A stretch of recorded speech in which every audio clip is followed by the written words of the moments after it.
Hey everyone, hope you are doing well. In this video, I'm going to explain improper fractions. So it should be quite a short video, but if you do have more questions, you can let me know down below. But I'm effectively going to define what an improper fraction is, and then I'm going to go over these examples and tell you whether they are improper or proper, as our stick man will probably tell us. So starting with a little bit of background knowledge, the numerator and denominator of a fraction.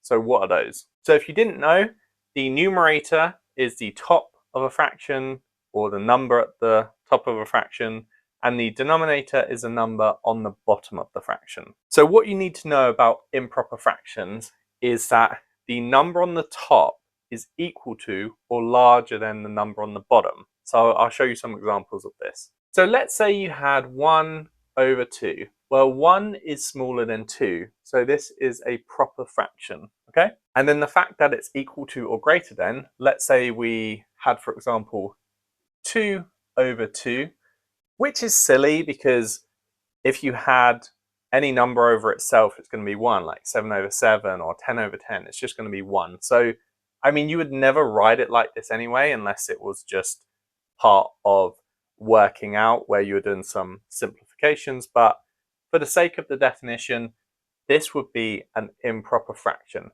because they are equal to each other. Another way you could look at it is if the fraction is equal to or greater than 1, then it's an improper fraction, but I don't want to overcomplicate it. So basically, if the number on top is larger than or equal to the number on the bottom, it's an improper fraction.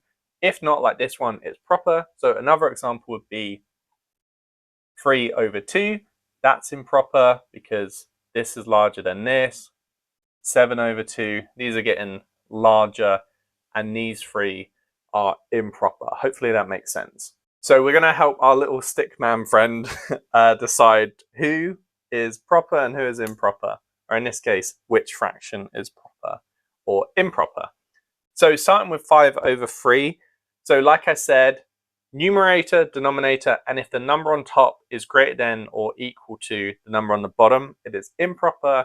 And then let's say it's smaller than the number on the bottom, it is proper.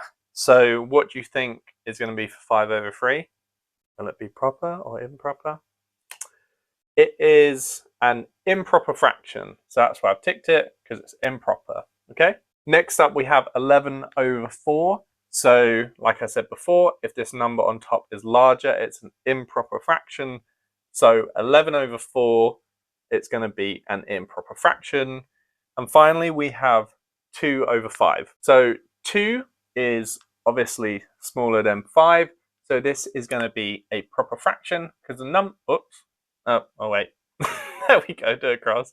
Because the number on top is smaller than the number on the bottom. So hopefully that makes sense. Hopefully it was clear, and hopefully I didn't make it too complicated or anything like that. But if you have comments or questions, you can let me know down below.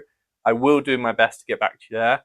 And I hope you enjoyed the video, and best of luck with all your maths. Thank you for watching.